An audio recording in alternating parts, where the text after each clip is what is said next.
Right, well, thank you for coming on the podcast. No problem at all.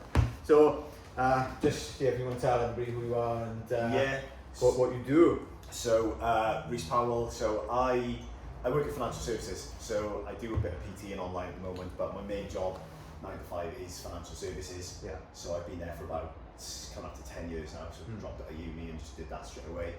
But yeah, so I've started over the last 3-4 since the beginning of April. So it's like 4 months. Yeah. 5 months.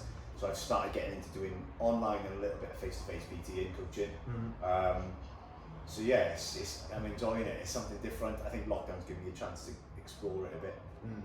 When you say financial services, I didn't know this obviously. I don't what kind of type of, is that accountancy or? No, so I work for a bank. Right, cool. So I do what is business development. So I work within a certain sector of the market, which is mortgage intermediaries.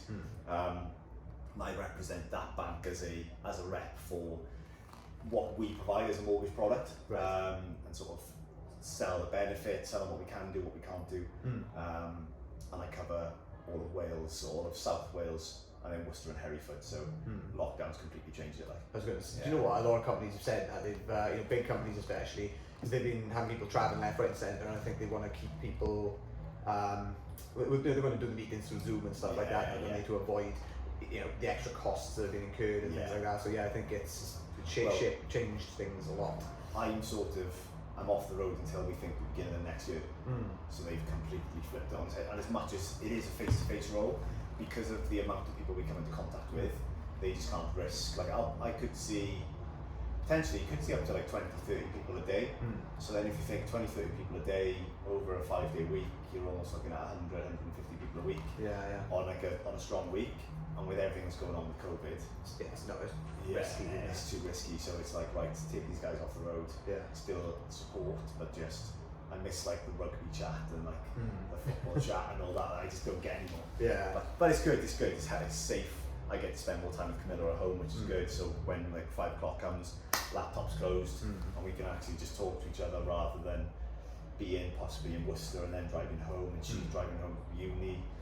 Yeah, it's almost taking you out to the rat race then, isn't it? I think there is a lot of value in that. Coming out of the rat race, I think a lot of people have had that kind of realization throughout the last couple of months. Like I've always been quite, not that I'm not ambitious now, but I've always been very much, I need the next step, and I'll work extra to get there and sort of do more and go above and think if I'm working till 5, 6, 7 o'clock, or if I'm travelling across the UK, then that's the right thing to do. And I've done that for like 3 years, where I was just working Scotland, England, everything. But now it's like, well, everything I need is right there in the house with me, and I don't need that extra couple of whatever a year, couple of grand a year, whatever. Doesn't make that much of a difference. And it's taken me probably, like I say, I've worked in finance for like 10 years. It's taken me that long to think I'm quite comfortable now where I am, and let's just enjoy a bit more. So with the PT and stuff, I know, so you started, when you say about 4 months ago, back in April, is it? So you did your qualifications then? Yeah, so I started January 2019. So I started the quals then. I'd started with a company. I've always loved fitness, as you know anyway. I've always done it since I was like 15 playing rugby. So I've always done it, and I just thought, let's just get the qualification, get a bit more knowledge, be able to then help others as well. So started the qualification, passed level 2 within I think a couple of months. Then went on to do level 3, and the company I was going through went bankrupt. So all the money I paid for is gone. Can't get money back because they've got no money. So I just sort of said, bugger it, I'm done. It's not meant to be. So I just left it for a year, and then lockdown hit, and this firm just reached out, and they were like, we're cleaning up all the people that went bankrupt or were stuck in that bankrupt. We're cleaning up all of them and helping them get their level 3 or level 2. So they said, pay us an extra. I lie actually, I didn't finish level 2, so I nearly finished level 2. Then lockdown hit, and they said to me, we can do level 2 and then level 3. And it was like 150 quid per exam, so I thought, they said they're not making any money off it, let's just do it. So I just thought, let's just do it straight away, and it took me about a month just to get it done. Straight away really, So, and that was great then, it was perfect, it worked really well. Because you started doing you started doing online stuff before you actually started the company. You've been working on it for a while, I think. So I've always, in the last year I've been like videoing workouts and just giving some ideas, because I think with fitness now, for some people it's great, it's really complex, Yeah. and it's great because there's science behind it, and you've got guys who are strength and conditioning qualified and level 4, and they've got degrees behind it, and the knowledge they've got is outstanding, and the amount of effort they can put into that is fantastic. But there's other people, and I think what they do that's really good is they simplify it. Yeah. So they've got all that knowledge and they know how to simplify for people. Then you've got others who don't simplify it, and then you've got people who are level 3 qualified like myself, who try to overcomplicate it to try and make themselves like those guys who've got the degrees. Right, you know? yeah, okay. So then I thought, let's try and make it as straightforward as possible. Yeah. But by doing what I enjoy doing as well at the same time. So you've got CrossFit, you've got aesthetic training now, there's all these different elements.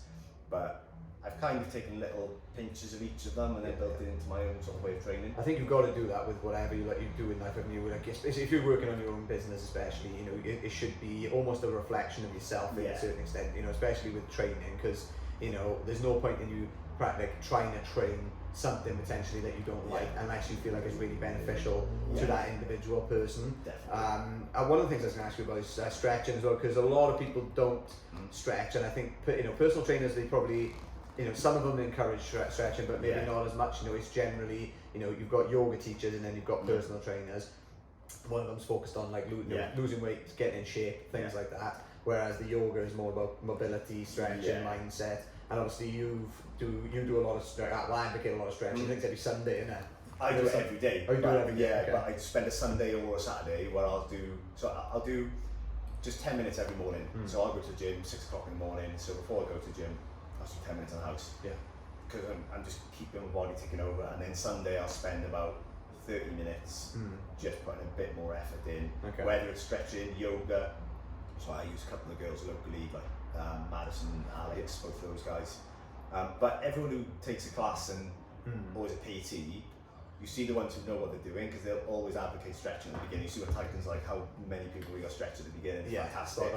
So they know the importance of it. I think if someone takes you for a PT and they just say, right, let's get straight on the bar and let's start lifting weights, there's no surprise in a couple of weeks' time when there's an injury there or something happens, I'll be honest, stretching before a workout is something I don't do enough. Stretching after a workout, I do tend to do that, but not as much. Again, not as much as I should. But I've never really had any bad injuries. Only a couple of times I've had some strains and pulls and things like that. But I've never had any really bad injuries. You're still stretching though? I do now. You're still stretching after workout anyway, so it's still beneficial. Muscles warm, so the fact you haven't had an injury is great anyway. But it's still great. The shit I've done. I did the run the other day. How was that? That was class. That was. Do you know what? Right, it was one of my favourite runs I've ever done. Yeah. So for the people listening, it was a barefoot 10k, which I did over a trail, and I think it worked out 714 feet around the Gower. I went over beach, went over like trails, so rock and mud. I went over a load of rocks on the beach. I was going up and down dunes and hills and stuff like that, and a couple of grass bits as well. So it was a bit of a mixture of everything really.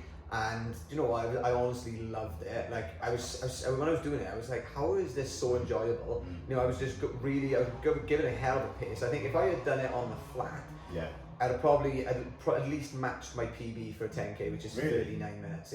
How's that? Your feet just weren't? They just weren't. They were fine. Do you know what I mean? It was like when I stopped, I thought, oh my god, my legs are gonna be really bad, because I could feel it, like on the calves and stuff like that. But the next day they were fine, and they've been fine since. There's been no issues with it. There's no cuts underneath my feet. There was no scrams, nothing. I had one thorn going in my foot. That was about it. Is that all? Yeah. It was like it was bonkers, and I weren't going light on it either. Do you know what I mean? But I honestly, it was funny that I was speaking to Madison briefly about it. Because she commented on my thing on Instagram and said about it, because she does it now and again, and it is a grounding experience in a way doing it, but it's also because you're pushing yourself up, but like that little bit more. That it was just, I just really enjoyed it, and obviously a lot of people messaged me saying you're fucking crazy. And I was like, they were like, what is your actual fried? I was like, gosh, probably a little bit fried, but it takes a bit of that, doesn't it? I'm considering doing some stupid barefoot runs now. I think the next one I'm going to do is a half. I'm going to give that a go. Trail again? would you do that? I'm gonna do trail, because I think running on the concrete with barefoot, the barefoot's not gonna be good. Yeah. You know, I'll do trail. I doubt I'll do as many hills as the last time, because I purposely threw them in last time. Yeah. You know, if I'm doing a half, I'm probably gonna just take it a little bit more easier for the long distance. Yeah. So give it a go. Yeah. I can never do it. I can't run. I can't run. I don't run that much. I'm getting into it more because it is one of my weaknesses. Like I've always been like sprinting, weights wise. I've never been a long distance runner, so I have started getting back into it. But I did my first 10k run last year. Right. Okay. Ever. I've never hit 10k before. I did it in a Santa run up in London. Oh, okay, so I know. Santa dash thing where you're all dressed up, and it was the hardest thing I've ever done. But same thing though, I did it, and by the end I was so like, it's that mental side. I do love testing the mental element to get yourself past it. So I do understand why you do all these. That's why I like to talk about Murph.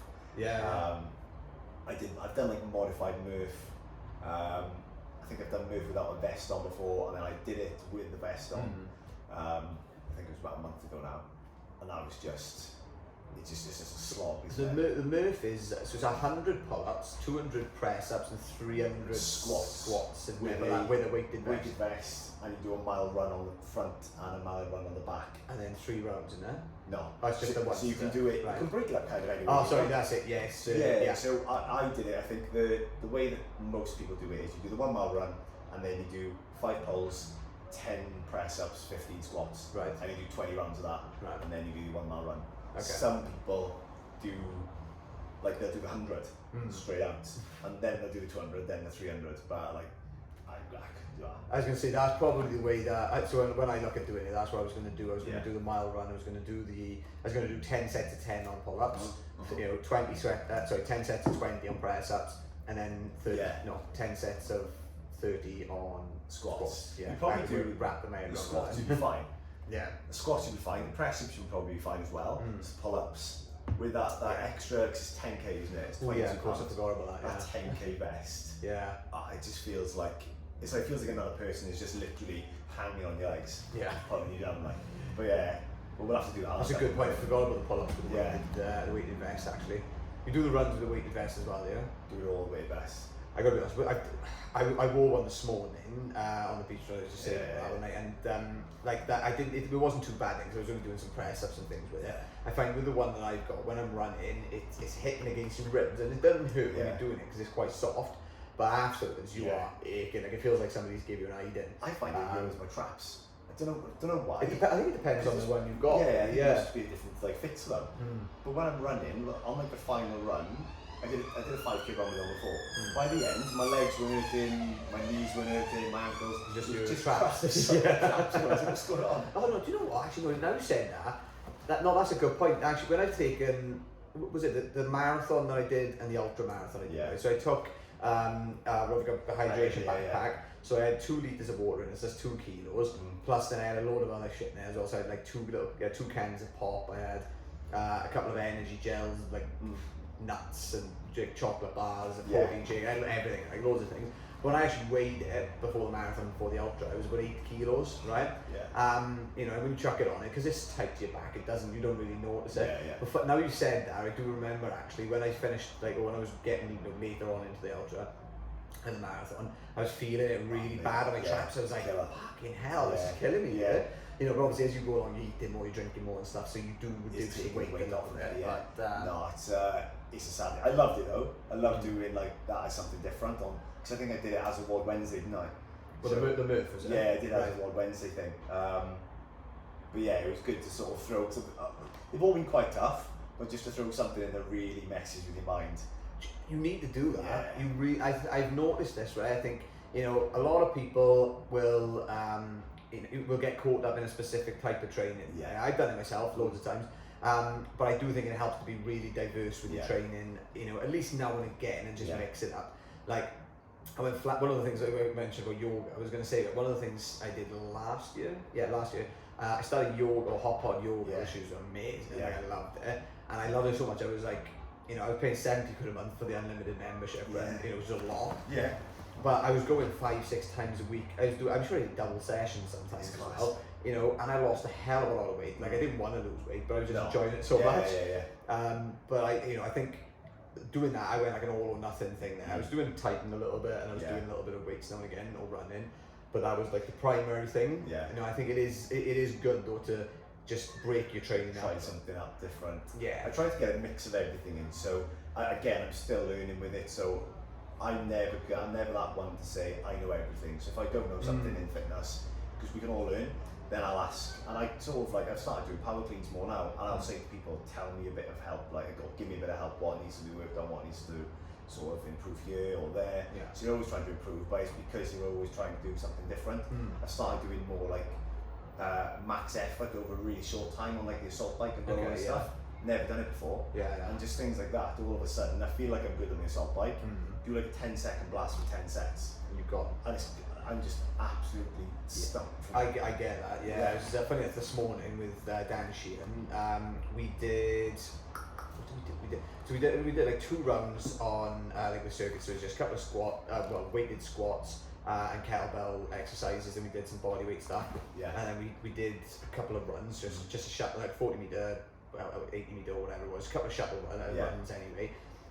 But then what did we do after that? Yeah, I think we did those, but then to finish off, we did 8 flat out 40 meter sprints. So right down to the end of the track. Walking back right down the end of the track, we did 8 of those, and I was battered at the end of it, because it was max. Well, we did about 80-90% for the first 6 or 7, and then 100% effort on the last 2 or last 1, and that was, it really battered us. The one thing we don't do enough is we don't sort of push ourselves a little bit more, like you say about routine. There's that element of once we get comfortable in a routine, we stick to it, and when we hit routine, we just hit that element of, oh, I'm happy now. I go in like. The old thing of when I started going to the gym, and what I do now is just polar opposite ends of the scale. So I used to go Monday and do like chest Monday, back Tuesday, legs Wednesday, which is fine if you keep on adapting it and you keep putting a bit of overload in. Whereas I found as I was getting used to the routine, I was just doing the same weight every week and the same exercises. And for me, I get bored with it. I'd like to have a bit of routine and a mix up of the routine. So yes, I'll have like I might do the same sort of type of training every day or every week. I'll have like different elements that I'll do every week, but do them on different days and see how the body reacts and sort of change it up. Whereas I think sometimes if you fall into just a straight, flat, normal routine, you get bored, you get comfortable, and that's when you don't start pushing yourself that little more. We're a bit too afraid to sort of just go that little bit further and test ourselves that little bit more. 100%. I think that's why people don't achieve. Not, and this isn't like in terms of financial or anything like that, just as a general rule, people don't achieve what they're capable of in just life, because we're afraid to step that little bit further and try that little bit more, go that little bit harder. It's weird. It's just like and stepping outside the comfort zone. That's a big thing. Stepping outside the comfort zone, like you said, but there, right? Like when you're in a routine, you do get comfortable with it, even though it feels good. It's you just keep on going and you might be progressing, which is still good, do you know what I mean? But then I think you can progress a lot faster and stuff if you do set like these really difficult achievements, these difficult goals. So like the first kind of real encounter I had with that was the ultra marathon thing, or the marathon, sorry, the 2 marathons and then the ultra. I was talking to somebody about this the other day. I didn't think for a long time that I had it in me to go and do a marathon, because I thought it was double, the halves that I'd been doing. I did about 10 or 11, but it was double that. And I thought, shit, I don't feel like I'm a fit enough, and I let other people get in my head about it as well. Yeah. And when David Goggins actually, he was a big influence on all of that kind of stuff. Do you know what I mean? The running and pushing yourself. Because I thought, fuck this. I was like, I'm just going to sign up and do it, even if it takes me all day. And I went then, and once you've done it, you really do surprise yourself, and you start to question them. Well, what is actually possible? Do you know what I mean? Like all of the stuff that I initially thought was really difficult or impossible. Is it actually attainable if I put my mind to it? And I think that's it's a good way to look at it. I think there's 2 ends to it. So you've got, for me, I get quite thin with it. So if you're happy where you are, don't worry about it in terms of that. If they're like, there's some people who are comfortable and they're happy being comfortable, and there's no problem with that. They're happy with the way they look, they're happy with what they've got around them, and that's fine. I don't think everyone needs to be of that mindset of I need to go through the next level, I need to break through the next door, or whatever which way it gets worded. I think as long as you're happy doing what you're doing, that's the main thing. But if you're sat there and you're not happy, but you're not really doing anything about it, that's when you need to think, right, how can I go and step into the next level? Or you fancy saying, let's have a change and let's try something different, which is kind of like what you said with like doing those ultras. You just thought, fuck it, let's just go for it and see how we get on. Yeah. Because there's different ways people look at it. Like, you go on Instagram and everyone's living their best life and doing all that, which is, it kills me to an extent because of it puts so much pressure on people. Some people could be really happy and comfortable where they are in life. And then they'll go on Instagram and they'll be like, oh my God, look at like what they're doing, and it's all fake. It's all fake. But then there's other people who will, so you've got those people then who sort of, I'm going a bit of a tangent, you've got those people who look at that and it just gets them really down. But then you've got you need to understand that those people are just putting something on there that might not necessarily reflect what they're doing. Whereas then you've got the other people who might not necessarily look at it, and you see people who've done it on Instagram and social media, they are the happiest people I've ever seen. They're always the happiest people I've ever seen because they're not comparing to everyone else. Whereas, I don't know, there's people who do have that element of, I'll go online, and some people can look at it great and be like, yeah, that's great for you, you crack on, I'm happy where I am. But there's other people then, second people who will get depressed and down about it, and then you've got the third people who will be like, I need to do better, or I need to sort of grow even further. It's like, I don't know, I'm a bit thing with all that. I think that's a really good way of looking at it, actually. Yeah, if somebody is very much content, then they shouldn't be pushed into actually into thinking that they need to be more than what they already are.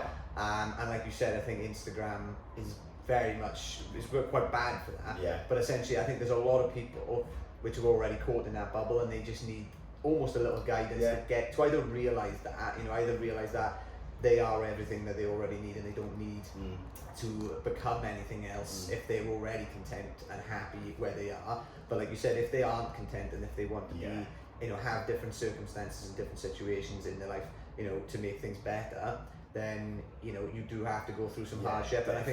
And I think going through hardship, David Goggins again, bringing him up, but that's what we talked about. The more shit that you go through in life, it starts to mold this new kind of person essentially, and I think he calls it callous in your mind. Does he? Callous in your mind. And it really resonated with me just because it's all of the experiences that I've had, which have been quite negative. I've always naturally, the way that I am, I naturally looked at them looking for the lessons. I thought, what lesson can I take from this? What can I learn from it? And I think if you do that with everything in your life, question things, not so that it's unhealthy, no, but just question stuff enough that you think, right, what lesson is there to learn from this? What's this trying to teach me? And you're always going to come out with a good answer or some sort of positive from it. I think the one thing that I've started doing more of over the last couple of years is that element of how can I flip everything into a positive. So I'm not negative, but I do have negative thoughts. I think everyone does. Everyone has those thoughts where if something's, so at the moment, lockdown, in work with me, it's really, really depressing, and I have been extremely moody to be around in the house and stuff. It's because I've sort of been locked away and everything's coming at you all day, and you can fall into that trap of letting it get you essentially, and just having those negative thoughts. But what I've done over the last couple of years, and I can do it now, is just flipping it and thinking, what's the lesson, what's the positive outlook, well, positive that I've even got a job. Right now, I might be having an absolute shit day every single day with work, but I've got a job. There's people being furloughed, there's people being made redundant. So how can I sit there, come downstairs at the end of the day with Camilla and go, I've had a shit day, I hate this job, this is rubbish, blah, blah, blah. How can I do that when there's someone out there who would give their left leg to have a job at the moment? It doesn't make sense for me to then go and moan about it. So it's little things like that I'm thinking about, how can I change it all into a positive, just to sort of build myself up and keep myself in a happy place. And I think it then allows you to then rub off on other people. So what I've tried doing, and that's why I try to put quite a lot of like positive stuff on like social media and things all the time, because I think if you can help one person a day, even if it's just that they get up on the wrong side of the bed and they think, oh fuck, I can't be arsed for today, but then they just see a post, and whatever it does, if it makes them smirk, if it makes them smile, if it just makes them question why they're in a mood, then you've done something good, and you don't have to hear about it. I don't do it to sort of, I've put up that people have said to me, thanks for this, thanks for that, because it's great to see, and then that helps other people. But even if everyone didn't, not one person said to me, oh, thank you for doing that, I wouldn't give a shit, because as long as I know what I'm putting out there is just positive stuff all the time, then I know that someone out there will just pick up on it and it will make a difference for someone. Whereas I don't think enough people do that. And it's not through fault. I think we live in a negative country in the UK. Everyone, you see someone with a car, and what everyone's first thought is, how can they afford that? Yeah. Or someone's got someone goes on holiday. Christ, they were on holiday last week. Yeah, no one can just go, oh, it's class, that is, that's a really nice car. Or, oh, fair play, like, where you go next, or something like that. Everyone's quick to jump on the jealousy or just trying to bring them down to make them feel better, rather than just being really happy for someone doing well. 100%, yeah. And you see in small towns, Swansea, there's a lot of positive people, but I call it small town syndrome. Everyone's always looking to compare to someone and see what someone's doing, and they want to see like, oh, well, how am I doing compared to them? And it just grows and grows, and you just think. Funny enough, I think I spoke with somebody a couple of months back with us who lives in London, and I'm pretty sure they were saying that in London, you know, you've got different boroughs, you've got different areas, obviously there's different people live in different areas, they've got friends from different parts of London and things like that, but it's, because it's so big, it's so diverse, there's so many different people there, you know, from different walks of life and different cultures, that it hasn't got that sort of like cliquey, you know, bitchy mentality that a lot of places have got. You know, people are just very individual, they are themselves, and you know, I think that is, like, although I don't like London as it is, same again, same as the last podcast. So I think, you know, even though like London, I'm not a fan of it in that sense. I think, you know, it's good that you're able to be, you know, to be yourself, to almost, you know, like, morph into whatever you want to be. Like I like Manchester and that's very similar to that. I think in Manchester and Bristol, you know, people are very, I think they're quite positive, outgoing, and they are themselves as well. I mean, they're very authentic. You know, and you get pockets of that, of those sorts of people everywhere. But like you said, in Swansea, for example, I think there's a lot of people which are maybe a little bit more. You know, and you do have the other end of the scale where people do sort of help each other build that positive. I'm not saying everyone's like it. Sorry, what about by the way? Just saying, you notice it more. You do notice it more. But I did the same. I went to London. There's a couple of my mates live up there, and I went to one of the gyms that they work in up there. The level of just enthusiasm to see people do well. It's incredible. It's so different, and I'm sure there are. It's not. I'm sure there are people up there that will be the same as what I say about small town syndrome, because it's everywhere. But you just find, on the whole, like you say, everyone's a lot more, and it's because, like you say, it's more multicultural. So I think it's a UK mindset of, I think we're overworked as in general. We're overworked, we're underpaid, so we do have reasons to be angry, to be frustrated in life.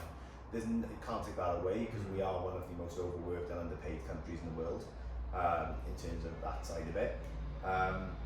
But I don't know, just that influence from others that can make a difference. You see it massively up in London. But then you've also got the, like, you know, you say about the like overworked, underpaid. You've also got the social media aspect of it, which comes in then again. You know, going back to making people feel devalued in the sense of making them feel like they're not enough. And I think that's such a big thing. You know, at the moment, you know, it's very important to talk about that. I think, because people do think that, you know.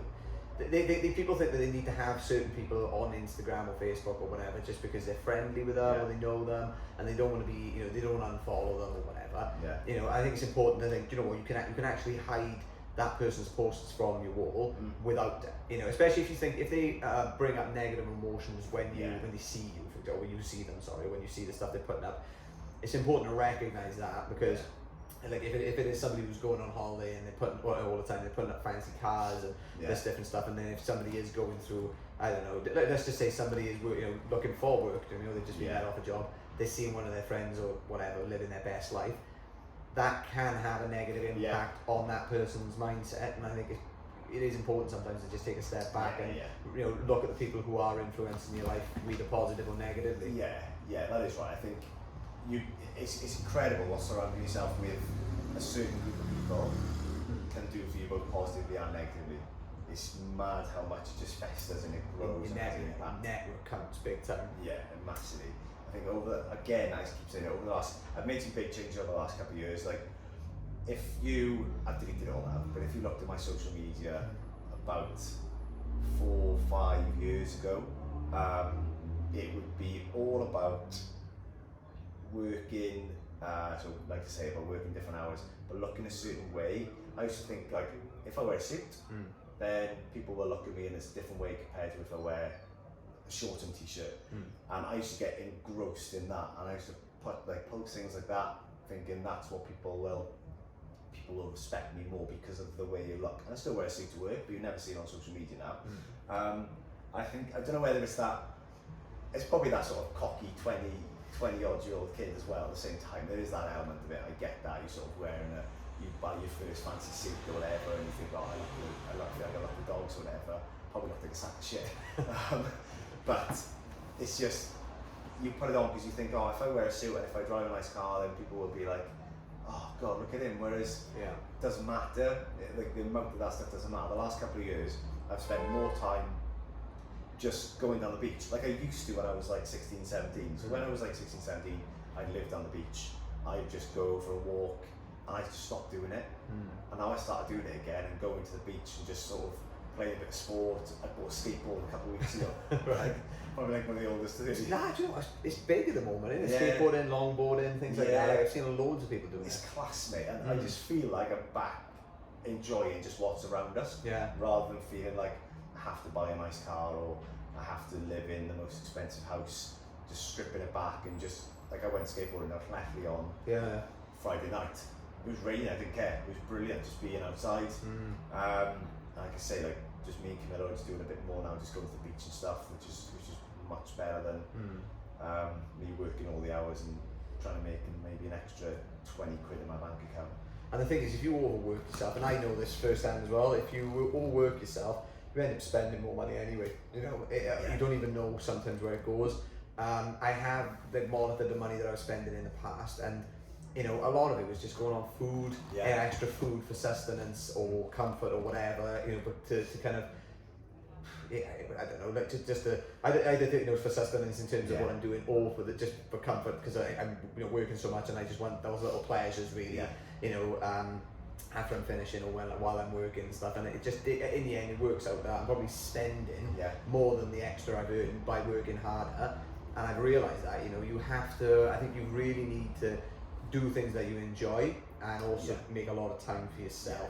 And no more evident in the last couple of months with everything that's been going on. You've just got to take that step back, reflect on your life, reflect on the things you're doing, and see if they're not serving you as well as, you know, as they should be. If you are finding that certain areas of your life do feel out of balance and stuff, it's a matter of like looking in the mirror and thinking, how can I change this? How can I make it better? Like Steve Jobs, you know, I think I've quoted this before, but he says in one of his talks, you know, he used to wake up in the morning and look in the mirror, and every morning he'd ask himself, if I were about to die, you know, tomorrow, would I do what would I do what I'm about to do today? Something along those lines. And he would ask himself that every morning, and if the answer was no, too many days in a row, then he'd know he needed to change something.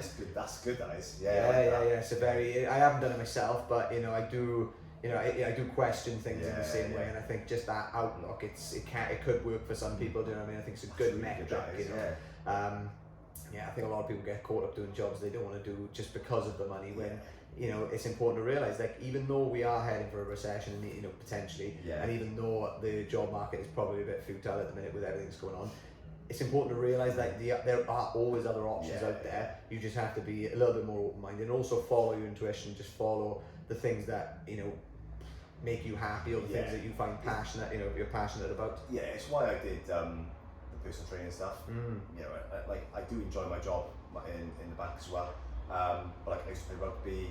I haven't played rugby in 10 years because of injury, and I just thought it's something I can do almost to give a bit back. There's, like you say, there's a mental health pandemic at the moment, whether they call it a pandemic or not, but there is a mental health pandemic.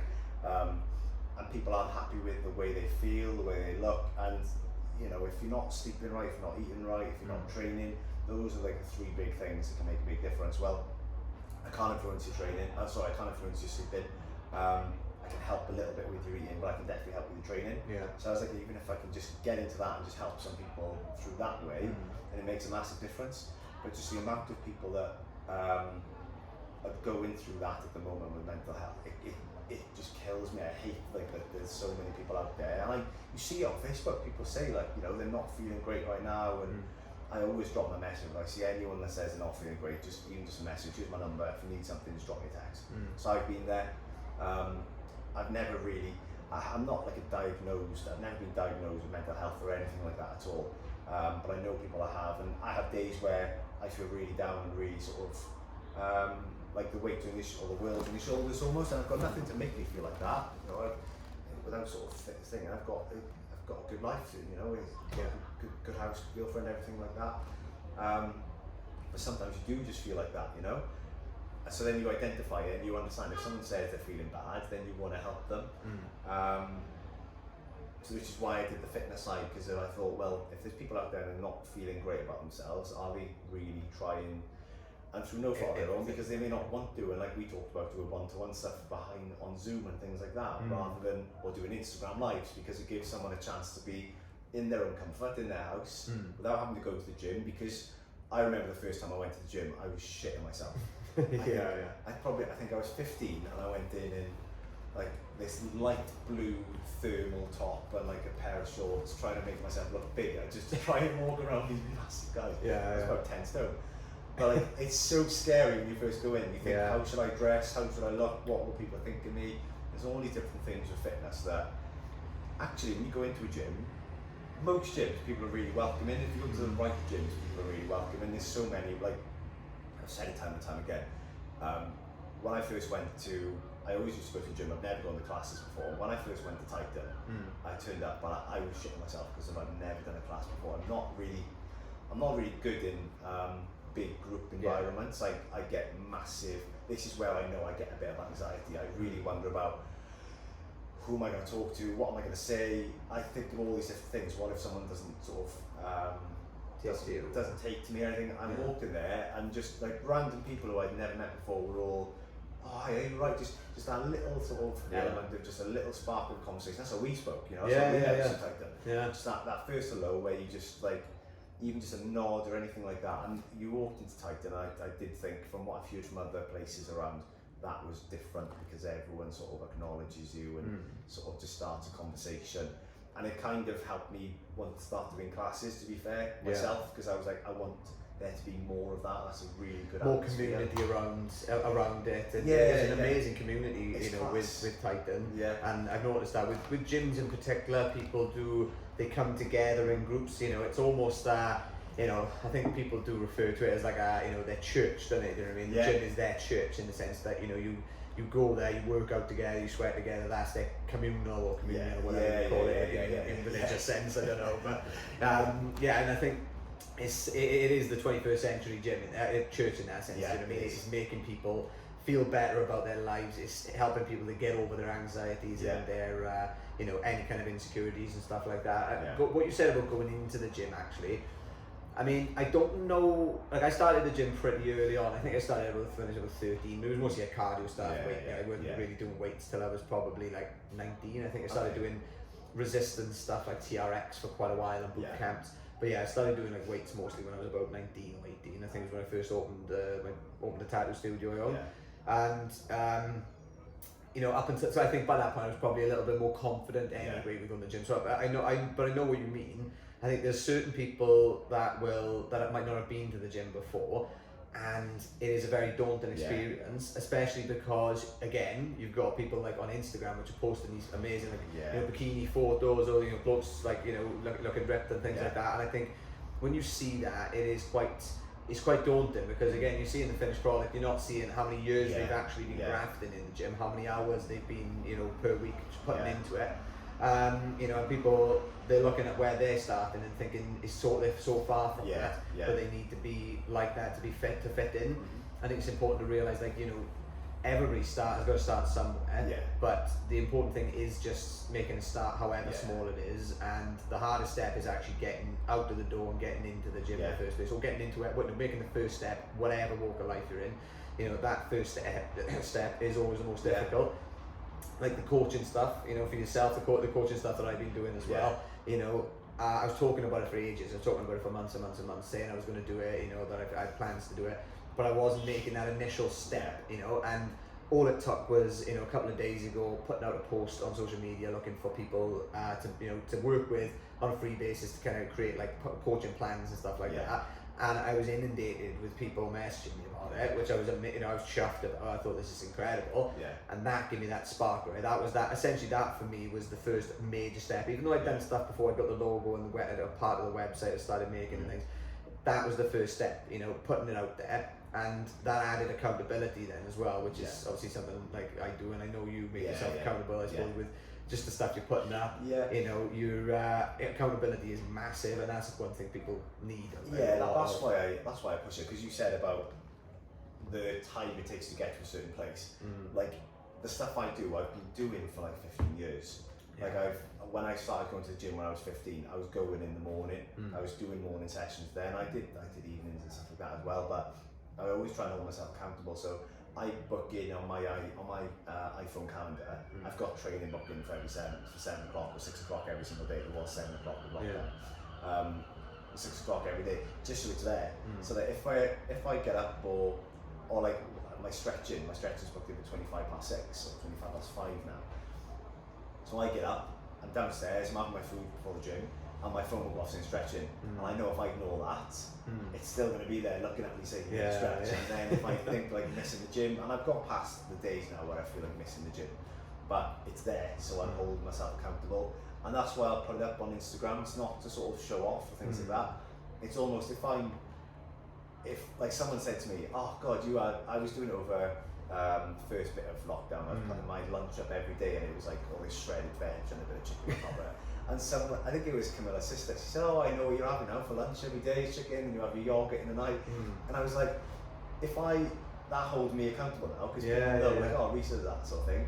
Some people, or most people, I'd probably say 99% look at it and think, Jesus Christ, just give it a rest. And I don't blame them either. Like, if there's 1% of people out there that think, oh, fair play, you know, we just keep on going, and it's worked. You know, I get it if people are like, just drop it, let it go, we know what you have for lunch, or we know what you have for that. But it kind of makes me think like, right, okay, I need to just maintain that accountability, or even if it's just a picture before the gym or a little video after the gym saying I'm done. It's almost for my own mental health, my own well-being, saying I'm done, I've got it in, and it's out of the way. But sorry, coming back to that accountability piece, or that time it takes, that's 15 years worth of work. And that's through not just the gym, that's all walks of life. That's what I try and sort of talk about is, I haven't got the most experience in the gym, and I get that. Like there's people out there who are much more experienced than me as a PT and as a coach and things, and they can. I got no shame in saying they can teach people a hell of a lot more than what I can, which is only right to say. But with motivation and that side of it, and what it takes to work hard, that's the bit I think that I do bring. Is because I've worked hours and hours. And like I said earlier, I was travelling to Aberystwyth every day to work. I was travelling to like Thornbury just to go to Gloucester every day to work. I've worked in Scotland, I've worked in London. I've done plenty of nights away from family and missed out on loads of things with friends just to work and sort of have that bit of, I don't know, just to put a bit of work and effort in to get an end goal. So I know what that's like, and I know we talked about sort of that I've drained myself in that, and I did sort of really pull away from family and everything. But it has taught me what you need in terms of motivation and accountability to get to an end goal. So that's helped me massively in fitness now, because I know if you put the graft in with a good plan, with a good process in place, you'll get there. And it's just through accountability and then being consistent throughout. Which is why I say consistency is key, like all the time. Consistency, do you know what? It's you know, it's very, very difficult, but I think what did I see this week actually? This reassured me quite a lot actually. I don't know if it was either an email. I think it was an email that James Smith sent out, actually. You know, James Smith, PT. So I think it was an email that he sent out, because I've been getting the daily emails from him, and one of them was about consistency. And it was the first time, because I know consistency builds momentum, and momentum is, you know, what you want to achieve for massive like success, massive results in whatever area it is. It's almost like the compound effect. So that book is a really good one. The compound effect, they talk about that, not just financially, but you know, in general with everything you do. And I think consistency does build that, but at the same time, I think a lot of people, me included, really struggle with consistency. Yeah. Like I think, I did a video on this a couple of weeks ago about falling off. Every now and again, you do fall off a little bit. Yeah. Maybe for a few days, maybe for a few weeks.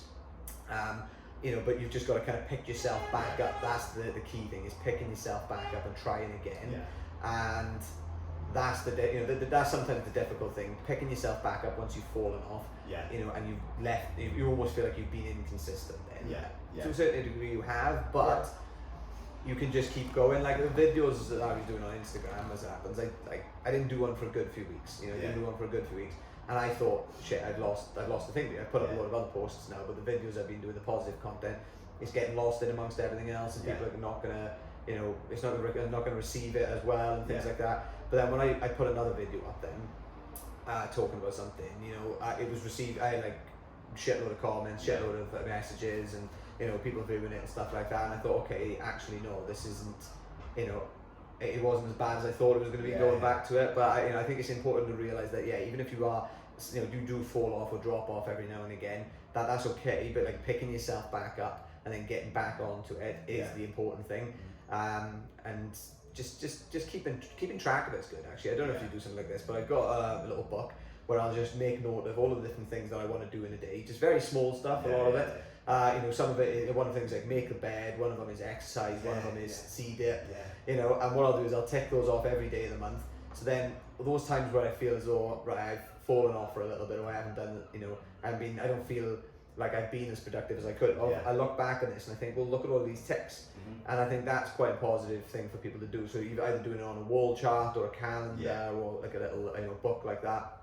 And again, that will help with consistency, because especially if you're, if you're somebody who's like, you can't, when you turn the radio and you need to put it on like an even number. If you're somebody like that, you will make sure that if you've got things which are unticked through that day, you're going to be like, no, I need to do this now to tick it off, or I'm not going to miss it tomorrow because I don't want these little gaps in my, my box and stuff like that. My box, that's a bit weird, but if anybody wants to, listening wants to see a photo not of my box but of my, of those little those little monitoring things that I've got, drop us an email. I can let you know about that, because it's quite handy. Definitely.